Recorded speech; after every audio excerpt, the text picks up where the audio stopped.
ಯಾರೆಲ್ಲ ಈ ವಿಡಿಯೋ ನೋಡ್ತಾ ಇದ್ದೀರಾ ಅವರೆಲ್ಲರಿಗೂ ಸಹ ನನ್ನ ನಮಸ್ಕಾರ. ಇಂದಿನ ವಿಡಿಯೋನಲ್ಲಿ ರಾಯರಿಗೆ ಸಂಬಂಧಿಸಿದಂತಹ 3 ದಿನ ಮಾಡುವಂತಹ ವ್ರತ ಅಥವಾ ಅನುಷ್ಠಾನದ ಬಗ್ಗೆ ನಿಮಗೆ ಹೇಳ್ತೀನಿ. ಯಾರು ಈ ವ್ರತವನ್ನು ಮಾಡ್ಬೋದು? ಮನೆಯಲ್ಲಿ ಯಾರಿಗಾದರೂ ತೀವ್ರವಾದಂತಹ ಅನಾರೋಗ್ಯ ಇದ್ದಕ್ಕಿದ್ದಂಗೆ ಎದುರಾಗಿದ್ದರೆ, ಅಥವಾ ಏನೋ ಒಂದು ಸಮಸ್ಯೆಗೆ ಸಿಗಾಕೊಂಬಿಟ್ಟಿರ್ತೀರ, ಆ ತತ್ಕ್ಷಣಕ್ಕೆ ಆ ತೊಂದರೆಯಿಂದ ನಿಮಗೆ ಹೊರಗಡೆ ಬರಬೇಕು, ಅಪಾರವಾದಂತಹ ಕಷ್ಟ ತೊಂದರೆ ಬಂದ್ಬಿಡ್ತು ತಲೆ ಮೇಲೆ, ಆ ಕಷ್ಟದ ಪರಿಸ್ಥಿತಿಯಿಂದ ನಾವು ಹೊರಗಡೆ ಬರಬೇಕು ಅಂದರೆ ಯಾವುದಾದ್ರೂ ಕಷ್ಟ ಆಗ್ಬೋದು. ಅಂತಹ ವಿಷಮ ಪರಿಸ್ಥಿತಿನಲ್ಲಿ ನೀವಿದ್ದರೆ ಈ ವ್ರತವನ್ನು ಆ ಕಷ್ಟ ಕಳೀರಿ ಅಂತ ಹೇಳಿ ರಾಯರಲ್ಲಿ ಮೊರೆ ಇಡ್ಬೋದು ಈ ಸಂಕಲ್ಪವನ್ನು ಮಾಡಿಕೊಂಡು. ಆದರೆ ಸಂತಾನಾಪೇಕ್ಷೆ ಬೇಕು ಅಥವಾ ಮದುವೆ ಆಗಬೇಕು ಅಥವಾ ಇನ್ನೇನೋ ಮಹದಾಕಾಂಕ್ಷೆ ಇದ್ದರೆ ಅಂಥವರು ದಯಮಾಡಿ ಈ 3 ದಿನದ ವ್ರತ ಹಿಡಿಬೇಡಿ. ಅವರು 21 ಇಲ್ಲ 48 ದಿನದ ವ್ರತವನ್ನು ಮಾಡಬೇಕಾಗುತ್ತೆ. ಇದು ಕೇವಲ 3 ದಿನ ಮಾತ್ರ ಮಾಡೋದ್ರಿಂದ ಇದಕ್ಕೆ ಸ್ವಲ್ಪ ನಿಯಮಗಳು ಹೆಚ್ಚು. ಯಾವುದೇ ರಾಯರ ವ್ರತವನ್ನು ನಾವು ಮಾಡುವಾಗ ಅದರ ನಿಯಮಗಳನ್ನ ಸರಿಯಾಗಿ ಪಾಲನೆ ಮಾಡಿದ್ರೇ ನಮಗೆ ಫಲ ಪ್ರಾಪ್ತಿಯಾಗುವಂತಹದ್ದು. ಇನ್ನು ನೀವೇನು ಈ 3 ದಿನ ನೀವು ಪೂಜೆ ಮಾಡ್ತಿರಲ್ವ, 3 ದಿನವೂ ಸಹ ತಲೆಗೆ ಸ್ನಾನ ಮಾಡ್ಕೋಬೇಕು. ಇದೊಂದಷ್ಟು ನಿಯಮಗಳು ನಾನೇನು ಹೇಳ್ತಾ ಇದ್ದೀನಿ ಅದು ಈ ವ್ರತ ಅಥವಾ ಪೂಜೆಗೆ ನಿಯಮಗಳು. 3 ದಿನವೂ ಸಹ ತಲೆಗೆ ಸ್ನಾನ ಮಾಡ್ಕೋಬೇಕು. ಯಾವುದೇ ಕಾರಣಕ್ಕೂ ಈ 3 ದಿನಗಳು ಮನೆಯಲ್ಲಿ ಮಾಂಸಾಹಾರ ಮಾಡೋವಂಥದ್ದು, ಮನೆ ಸದಸ್ಯರು ಹೊರಗಡೆ ತಿಂದು ಮನೆಗೆ ಬರೋವಂಥದ್ದು, ಮನೆಯಲ್ಲಿ ಮಾಡೋವಂಥದ್ದನ್ನು ದಯಮಾಡಿ ಮಾಡಬೇಡಿ. ಮನೆ ಮಕ್ಕಳಿಗೂ ಸಹ ಹೊರಗಡೆಯಿಂದ ತಂದುಕೊಡೋ ಅಂಥದ್ದು, ಹೊರಗಡೆ ಕರ್ಕೊಂಡೋಗಿ ತಿನ್ನಿಸೋ ಅಂಥದ್ದು, ಅಂದರೆ ಯಾರೂ ಸಹ ನಾನ್ ವೆಜ್ ತಿಂದು ನೀವು ವ್ರತ ಅಂತ ಹೇಳಿ ಹಿಡಿದಾಗ ಮನೆ ಒಳಗಡೆ ಬರಬಾರ್ದು. 3 ದಿನವೂ ಸಹ ಗಂಡ ಹೆಂಡತಿ ಸೇರಬಾರ್ದು. ಮನೆ ಹೊರಗಡೆ ಅಂದರೆ ಈ ಹೋಟೆಲ್ಗಳಲ್ಲಿ ತಿನ್ನೋವಂಥದ್ದು, ಬೇರೆಯವ್ರ ಮನೆ ಊಟ ಇಸ್ಕೊಂಡು ಊಟಗಳನ್ನ ಮಾಡೋವಂಥದ್ದು ಆ ಥರ ಮಾಡಲಿಕ್ಕೆ ಹೋಗಬೇಡಿ. ಆಮೇಲೆ ಈ 3 ದಿನವೂ ಸಹ 12 ಗಂಟೆ ಮಧ್ಯಾಹ್ನ 12 ಗಂಟೆವರೆಗೂ ಉಪವಾಸ ಮಾಡಬೇಕು.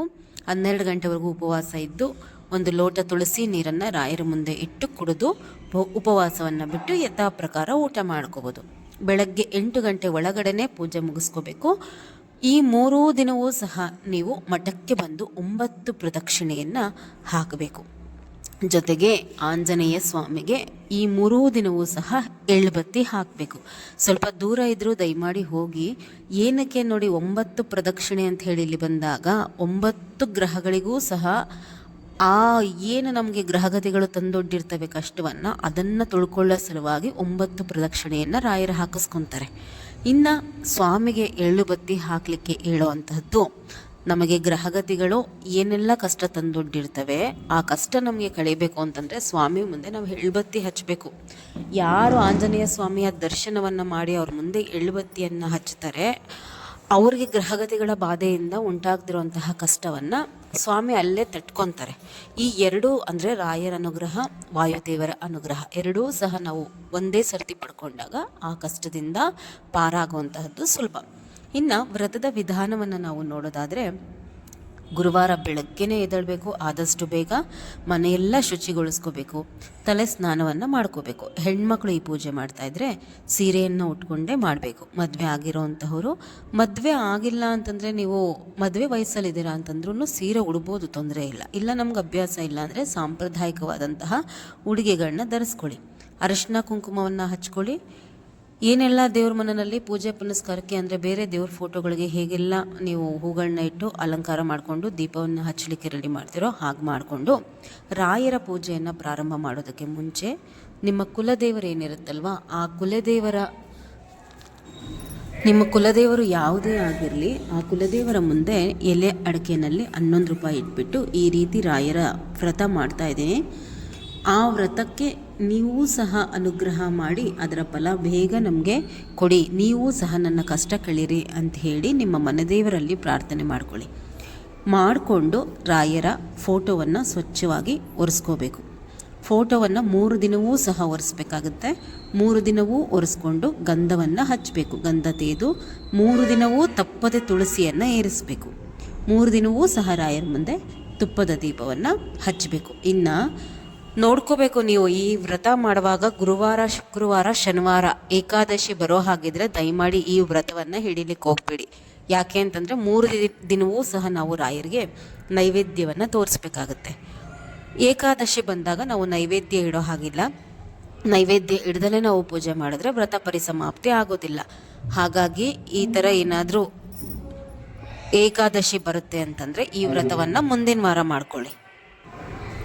ಫೋಟೋ ಒರೆಸ್ಕೋತೀರಾ, ಗಂಧ ಹಚ್ಕೋತೀರಾ, ತುಳಸಿ ಹೂಗಳಿಂದ ಅಲಂಕಾರ ಮಾಡ್ಕೋತೀರಾ. ರಾಯರ ಮುಂದೆ 2 ತುಪ್ಪದ ದೀಪಗಳನ್ನ ಸಿದ್ಧ ಮಾಡ್ಕೋಬೇಕು.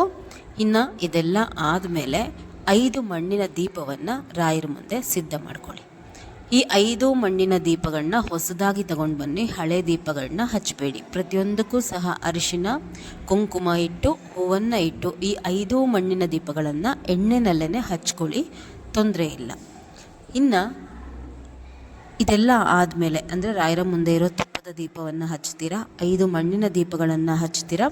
ಹಚ್ಚಿದ್ದಾದಮೇಲೆ ರಾಯರ ಅಷ್ಟೋತ್ರವನ್ನು ಹೇಳ್ಕೋಬೇಕು ಸರಿಯಾದಂತಹ ರೀತಿಯಲ್ಲಿ, ತಪ್ಪಿಲ್ದಲೆ ರಾಯರ ಅಷ್ಟೋತ್ರ ಹೇಳ್ಕೊಳ್ಳಿ. ರಾಯರದ್ದು ಸ್ತೋತ್ರಗಳು ಅಕ್ಷರ ಮಾಲಿಕಾ ಸ್ತೋತ್ರ ಬರುತ್ತೆ, ಅದನ್ನು ಹೇಳ್ಕೊಳ್ಳಿ. ತುಪ್ಪದ ಬತ್ತಿಯನ್ನು ಬೆಳಗಬೇಕು. ಅಂದರೆ ರಾಯರ ಅಷ್ಟೋತ್ರ ಹೇಳ್ಕೊಂಡ್ಮೇಲೆ 2 ಹೂ ಬತ್ತಿಗಳನ್ನು ತುಪ್ಪದಲ್ಲಿ ನೆನೆಸಿಟ್ಕೊಂಡು ಆ ಬತ್ತಿಯನ್ನು ರಾಯರಿಗೆ ಬೆಳಗ್ಬಿಟ್ಟು ನೈವೇದ್ಯವನ್ನು ತೋರಿಸ್ಕೊಂಡು ಮಹಾಮಂಗಳಾರತಿಯನ್ನು ಮಾಡಿ. ಇದೇ 3 ದಿನವೂ ಸಹ ಪೂಜೆ ಮಾಡುವಂತಹ ವಿಧಾನ. ಮತ್ತು ನಿಮ್ಮ ಮನೆಯಲ್ಲಿ ಆಂಜನೇಯ ಸ್ವಾಮಿ ಫೋಟೋ ಇದ್ದರೆ ಅದಕ್ಕೂ ಸಹ ಪೂಜೆ ಮಾಡಿಕೊಂಡು ಮನೆಯಲ್ಲಿ ರಾಯರ ಮುಂದೆ ಬಿಟ್ಟು ಬೇರೆ ದೀಪಗಳನ್ನ ಹಚ್ತಿರಲ್ವಾ, ಅಂದರೆ 5 ಮಣ್ಣಿನ ದೀಪ ಮತ್ತು ದೇವ್ರ ಮನೆಯಲ್ಲಿ 2 ದೀಪ ಹಚ್ತೀವಿ ನೋಡಿ, ಅದಕ್ಕೆ ಆದಷ್ಟು ಎಳ್ಳೆಣ್ಣೆಯನ್ನು ಬಳಸ್ಕೊಳ್ಳಿ. ಈ ಪೂಜೆ ಮುಗಿಸಿ 7ರಿಂದ 8 ದಿನದ ತನಕ ಮನೆಯಲ್ಲಿ ನಾನ್ ವೆಜ್ ಮಾಡಲಿಕ್ಕೆ ಹೋಗಬೇಡಿ. ಯಾಕೆ ಅಂದರೆ ನಿಮ್ಮ ಸಂಕಲ್ಪ ಏನಿರುತ್ತೆ ಅದನ್ನು ರಾಯರು ಸ್ವೀಕಾರ ಮಾಡಿಕೊಂಡು ನಿಮ್ಮ ಕಷ್ಟವನ್ನು ತುಳಿಲಿಕ್ಕೆ ಪ್ರಯತ್ನ ಮಾಡ್ತಿರ್ತಾರೆ. ಅಂತಹ ಸಂದರ್ಭದಲ್ಲಿ ನೀವು ಆದಷ್ಟು ವ್ರತ ಈ 3 ದಿನದ ವ್ರತ ಮುಗಿದ್ರೂ ರಾಯರ ಸೇವೆಯನ್ನು ಮಾಡ್ತಾನೆ ಇರಬೇಕು. ನಿಮ್ಮ ಕೈಲಿ ಏನಾಗುತ್ತೆ ಆ ಸೇವೆಯನ್ನು. ವ್ರತ ಮುಗೀತು ಅಂತ ಹೇಳಿ ಹಿಂದೆನೇ ನಾನ್ ವೆಜ್ ಮಾಡಲಿಕ್ಕೆ ಹೋಗಬೇಡಿ. ಬೆಳಗ್ಗೆ ಆದರೆ ಬೆಳಗ್ಗೆ, ಇಲ್ಲ ಸಂಜೆ ಆದರೆ ಸಂಜೆಗಿಂತ ನೀವು ಬೆಳಗ್ಗೆನೇ ಹೋಗಿಬಿಟ್ಟು ರಾಯರ ಮಠಕ್ಕೆ, ಯಾಕೆಂದರೆ ಎಳ್ಳುಬತ್ತಿ ಸಂಜೆ ಹಾಕೋದು ಅಷ್ಟು ಸೂಕ್ತವಲ್ಲ. ಬೆಳಗ್ಗೆನೇ ಹೋಗಿ ಆಂಜನೇಯ ಸ್ವಾಮಿಗೆ ಎಳ್ಳುಬತ್ತಿಯನ್ನು ಹಾಕಿಬಿಟ್ಟು ರಾಯರ ಮಠಕ್ಕೆ ಹೋಗಿಬಿಟ್ಟು 9 ಪ್ರದಕ್ಷಿಣೆಯನ್ನು ಹಾಕ್ಬಿಟ್ಟು ಬನ್ನಿ. ಇಲ್ಲಿ ರಾಯರಿಗೆ ನೈವೇದ್ಯ ಅಂತ ಹೇಳಿ ಬಂದಾಗ ಆದಷ್ಟು ರಾಯರಿಗೆ ಪ್ರಿಯವಾದಂತಹ ನೈವೇದ್ಯವನ್ನೇ 3 ದಿನವೂ ಸಹ ಮಾಡಬೇಕು. ಹೆಸರುಬೇಳೆ ಪಾಯಸ, ಇಲ್ಲ ಹೆಸರುಬೇಳೆ, ಕಡಲೆಬೇಳೆ ಹಯಗ್ರೀವ, ಒಬ್ಬಟ್ಟಿಂದು ಹೂರಣ, ಇದೆಲ್ಲವೂ ಸಹ ರಾಯರಿಗೆ ಪ್ರಿಯವಾದಂತಹ ನೈವೇದ್ಯ. ಪರಿಸಮಾಪ್ತಿ ಮಾಡೋ ದಿನ ರಾಯರಿಗೆ, ಅಂದರೆ 3ನೇ ದಿನದ ಕೊನೆಗೆ ರಾಯರಿಗೆ ಸ್ವಲ್ಪ ಹಣ್ಣು ಹಂಪಲು ಎಲ್ಲ ಇಟ್ಟು, ಬಾಳೆಹಣ್ಣಿಟ್ಟು, ಒಂದು ಕಾಯಿಯನ್ನು ಹೊಡೆದ್ಬಿಟ್ಟು ಪರಿಸಮಾಪ್ತಿ ಮಾಡ್ಕೊಳ್ಳಿ 3ನೇ ದಿನ. ಇದಿಷ್ಟು ರಾಯರ 3 ದಿನದ ಸಂಕಲ್ಪ ಪೂಜೆಯ ವಿವರ. ಇನ್ಫಾರ್ಮೇಷನ್ ಇಷ್ಟ ಆಗಿದೆ ಅಂತ ಹೇಳಿ ಭಾವಿಸ್ತೀನಿ. ನಮಸ್ಕಾರ ನಿಮ್ಮೆಲ್ರಿಗೂ.